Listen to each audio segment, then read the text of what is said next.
Dear friends, आज की चर्चा का विषय है स्टीरियो आइसोमर्स इन Ma2, B2, CD type complexes. अब मैं इसके अंतर्गत मैं कुछ चीज़ें बताना चाहता हूँ जो उत्तर देने में सहायक होगी। तो क्रमवार सुनिए। जैसा आप जानते हैं या जैसा हम जानते हैं कि यह जो दिया हुआ कॉम्प्लेक्स है, इसकी ज्योमेट्री ऑक्टाहेड्रल है। Octahedral geometry. क्यों ऑक्टाहेड्रल ज्योमेट्री है इसके? क्योंकि 6 ligands are present. 6 ligands are present. Therefore, geometry of this complex is octahedral, जिनमें ये दोनों एक जैसे हैं, ये दोनों एक जैसे हैं। नेक्स्ट पॉइंट है इस कॉम्प्लेक्स का नेचर क्या होगा। तो जैसे आपको पता है कि एम के साथ इतने लिगेंड लगे हुए हैं, ये डिफरेंट टाइप के हैं, वन टाइप के नहीं हैं। तो इसका नेचर क्या है? हेट्रोलैप्टिक कॉम्प्लेक्स है। हेट्रोलैप्टिक कॉम्प्लेक्स। हेट्रोलैप्टिक कॉम्प्लेक्स इस कारण है क्योंकि इसमें more than one type of ligand जुड़े हुए। अब जब इसकी ज्योमेट्री ऑक्टाहेड्रल है, तो ऑक्टाहेड्रल में जैसा आपको पता है कि इसके अंदर 6 पोजीशंस होती हैं और ट्रांस पोजीशंस होती हैं। तो इसमें जो 6 पोजीशंस है उसकी संख्या 12 होती है, जो ट्रांस पोजीशंस होती है उसकी संख्या 3 होती है। और नेक्स्ट पॉइंट यह है कि स्टीरियो जो आइसोमर्स हैं, ये रिप्रेजेंट करता है ज्योमेट्रिकल और ऑप्टिकल आइसोमर्स, दोनों को मिला के ये रिप्रेजेंट करता है। तो stereo isomers is equal to geometrical plus optical isomers. Optical isomers में कि हम पेयर को जो बनाते हैं मिरर इमेज रख करके, तो उसको मेनेंशियोमर बोल देते हैं। तो इसका जो आंसर है, इसमें नंबर ऑफ ज्योमेट्रिकल आइसोमर्स की जो संख्या होगी वो 6 होगी। नंबर ऑफ ज्योमेट्रिकल आइसोमर की संख्या कितनी होगी? 6 होगी। और एनेंशियोमर का पेयर कितना होगा? 2 होगा। अब 2 पेयर में क्या है कि 2 ऑप्टिकल आइसोमर्स होंगे, प्रत्येक ऑप्टिकल आइसोमर की मिरर इमेज बनेगी। तो ऑप्टिकल आइसोमर 1 होगा, उसकी मिरर इमेज दोनों मिलाएंगे तो पेयर बनता है। तो उसको बोलते हैं एनेंशियोमर्स या एनेंशियोमेरिक पेयर बोलते हैं। तो जनरल इन्फॉर्मेशन मैंने आपको दे दिया, सोल्यूशन भी लिख दिया। अब कैसे सॉल्व करेंगे इसको? तो सॉल्व करने के पहले हम आपको बताते हैं कि करना क्या है। आप एक ऑक्टाहेड्रल खींचिए, 6 पोजीशंस जानिए, ट्रांस पोजीशंस जानिए, लिगेंड को उन पोजीशन पर लगाइए। जैसे ये आपका मेटल है, बीच में लगा देता हूँ, ये मेटल है, इसको ऐसे करिए। या अच्छा तो ये होगा कि इसको डॉट द्वारा दिखा दें, इसको डॉट द्वारा दिखा दें और इसको ऐसे करें, ऐसे। ये आपका बन जाएगा, एक रेक्टेंगुलर शेप बन जाएगा। एक बॉन्ड अबव द प्लेन होगा और दूसरा बॉन्ड बिलो द प्लेन होगा। तो बिलो द प्लेन वाले बॉन्ड को ऐसे दिखाइए। तो इसमें 2 एक्सियल बॉन्ड होते हैं। एक एक्सियल बॉन्ड अपर है, इसको बोलते हैं अपर axial bond.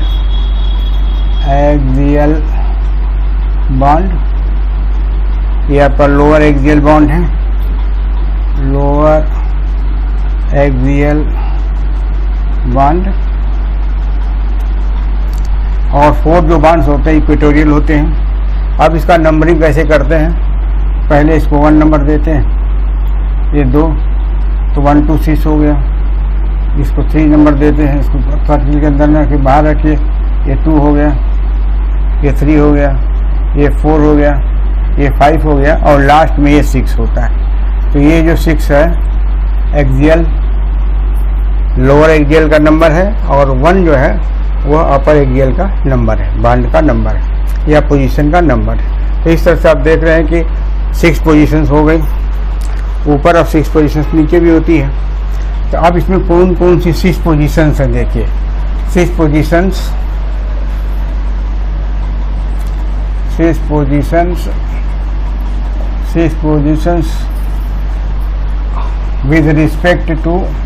with respect to upper axial bond, upper axial bond, ये नंबर हो गया। कौन कौन होगा? 1 2 होगा, 1 2 2 3 3 4 4 5, ये 6 पोजीशन 4 हो गई। 1 2 1 3 1 2 1 3 1 4 और 1 5, इतनी पोजीशन 6 हो गई with respect to upper axial bond. और उसी तरह से 4 पोजीशंस होगी, 6 positions with respect to lower axial bond, with respect to lower axial bond। इसकी पोजीशन क्या होगी? 6 से शुरू करेंगे, 6 3 6 2 6 4 6 5, ये हो जाएगा 4। ये भी 4 पोजीशंस हो गई, ऊपर वाला भी 4 6 पोजीशंस, नीचे का 4 6 पोजीशंस और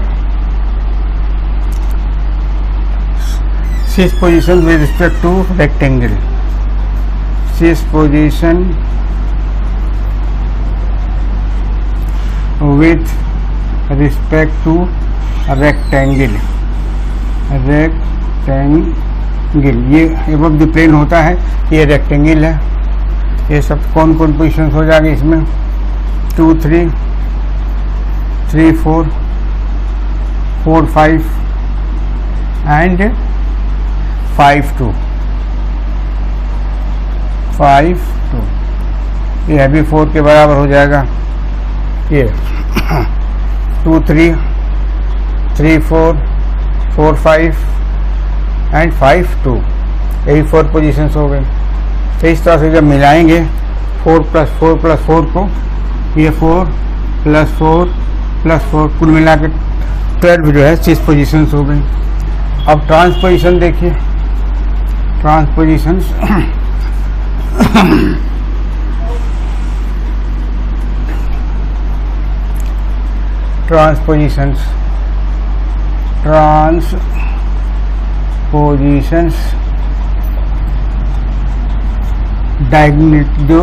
डायगोनली अपोजिट बॉन्ड्स होते हैं, डायगोनली अपोजिट पोजीशन, डायगोनली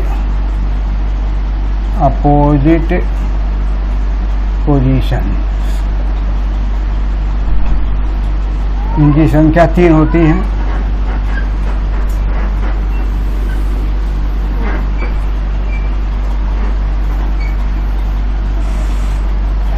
कौन कौन होगा? 1 6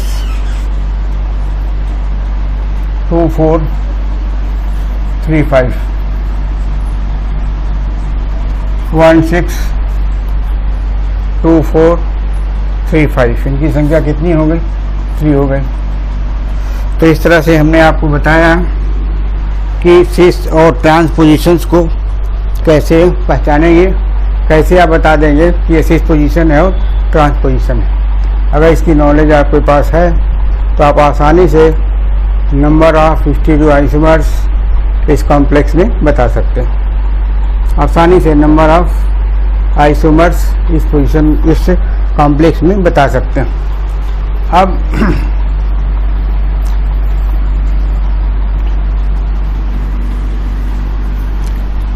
देखिए, मैं हल करने जा रहा हूँ 1 by 1। मैं सुविधा के लिए इसको ऐसे लिखता हूँ।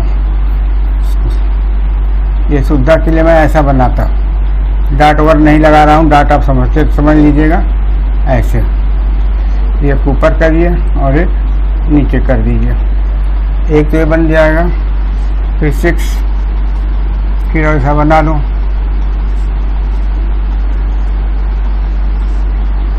ऐसा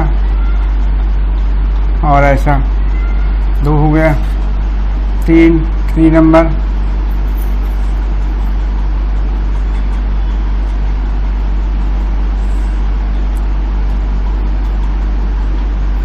4,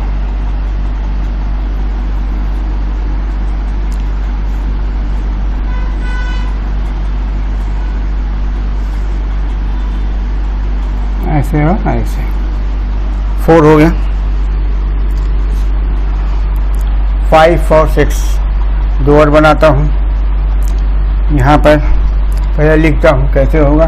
यहाँ पर ए रख लीजिए, यहाँ ए रख दीजिए, यहाँ बी कर दीजिए, यहाँ पर बी कर दीजिए, यहाँ पर सी कर दिए, यहाँ पर डी कर दीजिए। देखिए ए ट्रांस हो गया, बी ट्रांस हो गया, सी और डी ट्रांस हो गया, सभी ट्रांस हो गया। तो A trans,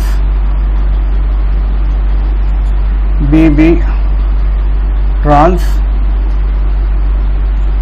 C D trans, ये भी ट्रांस हो गया, यानी ऑल ट्रांस पोजिशन है। इसमें ऑल ट्रांस पोजिशन है, इसको नंबर 1 कर दीजिए। यहाँ पर देखिए इसमें एक को ट्रांस कर दीजिए, ए ट्रांस कर दीजिए, ए ट्रांस, बी सिस, बी सिस कर दीजिए, और सी और डी भी सिस कर दीजिए, सी और डी सिस, ये भी सिस हो गया। ये नंबर 2 हो गया। नंबर 3 में चलिए, बी को ट्रांसफर कर दीजिए, बी ट्रांस, फिर आप बी ट्रांस हो गया, ए को सिस कर दीजिए, ए सिस, फिर सी और डी सिस, सी डी सिस कर दीजिए, फिर इसमें सी कर दीजिए, डी कर दीजिए, तो सी डी ट्रांस, और सी डी ट्रांस हो गया। तो ए बचा, ए इधर कर दीजिए, एक इधर कर दीजिए, ए सिस, ऐसा बी सिस। देखिए कहीं रिपीटिशन तो नहीं हो रहा है। ये आपका 3 हो गया।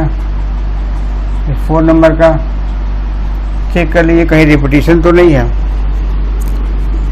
इसमें भी ए ट्रांस है, यहाँ ए ट्रांस यहाँ भी है, बी ट्रांस है, सी डी ट्रांस है, सिस में बी यहाँ ट्रांस है, यहाँ सिस है, यहाँ पर क्या है ट्रांस है, सब अलग अलग दिख रहे हैं। 5वां देखिए, 5वें में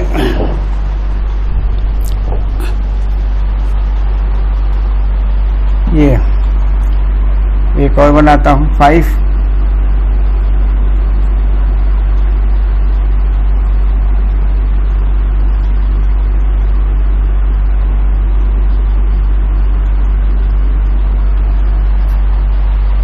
इसको आप क्या करेंगे, इसको ए कर दीजिए, ए कर दीजिए, बी कर दीजिए, बी कर दीजिए, और सी कर दीजिए, और डी कर दीजिए। तो इसमें देखें कि सभी सिस हैं। ए सिस पोजीशन पर है, ए सिस, ए सिस हो गया। अब बी भी सिस है, बी सिस है, और सी डी भी सिस है, सी डी भी सभी सिस है।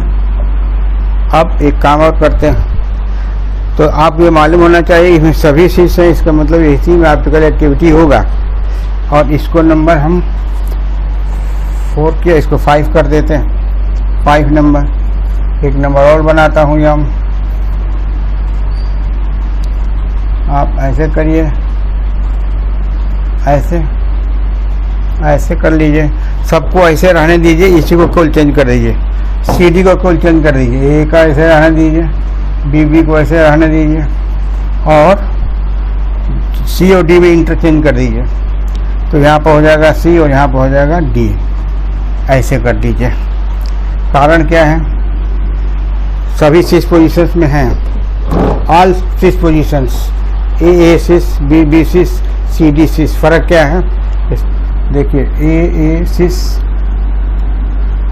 6 हो गया, बी 6 हो गया, सी डी 6 हो गया, दोनों सेम है, सब में 6 है। फर्क क्या है, ये ऑप्टिकली एक्टिव है, ऑप्टिकली एक्टिव, तो 5 और 6 ऑप्टिकली एक्टिव होगा। यहाँ भी ये 6 नंबर का है, ये ऑप्टिकली एक्टिव है, ऑप्टिकली एक्टिव, ऑप्टिकली एक्टिव है, ये भी ऑप्टिकली एक्टिव है, 5 और 6 ऑप्टिकली एक्टिव है। अब आप 2 ऑप्टिकल आइसोमर्स, 6 जो है पूरा ज्योमेट्रिकल 6 ज्योमेट्रिकल आइसोमर्स हैं, ये सभी ज्योमेट्रिकल आइसोमर्स हैं। इन ज्योमेट्रिकल आइसोमर्स में 2 ऑप्टिकल भी हैं, 5 और 6, ये दोनों ऑप्टिकल आइसोमर हैं। इसमें एनेंशियोमर के रूप में लिखना होगा, तो कैसे लिखेंगे, एक को यहाँ से उठाएंगे 5 को, इसके सामने मिरर रखेंगे, मिरर इमेज और ये ऑब्जेक्ट अगर नॉन सुपर इम्पोजिबल है तो यह एनेंशियोमर बोला जाएगा। उसी तरह से 5 और 6 का है, तो आंसर में ऑलरेडी लिखा चुका हूँ कि 6 इसके अंदर ज्योमेट्रिकल आइसोमर्स होता है और 2 ऑप्टिकल आइसोमर्स होते हैं या 2 पेयर एनेंशियोमर्स होते हैं। बात वही हम बना देते हैं, बना के हम मिरर इमेज करके दिखाते हैं कि एनी स्ट्रक्चर अगर वो लगता है कि इसका मिरर इमेज बनता है, मिरर इमेज के रूप में रिलेटेड होते हैं, लेकिन उनकी इमेज नॉन सुपर इम्पोजिबल होती है, तब वो एनेंशियोमर बोले जाते हैं। हम यहाँ से 5 को टेकअप करता हूँ, 5 को, ये 5 वाला लेता हूँ, तो यहाँ पर नियम कर लीजिए ऐसे,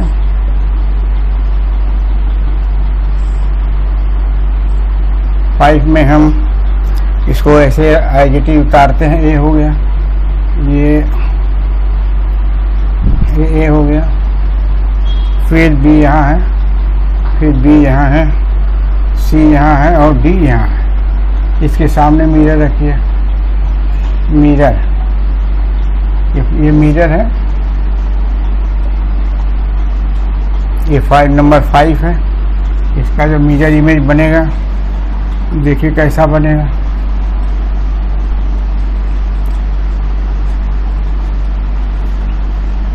ये हम कीजिए ऐसे।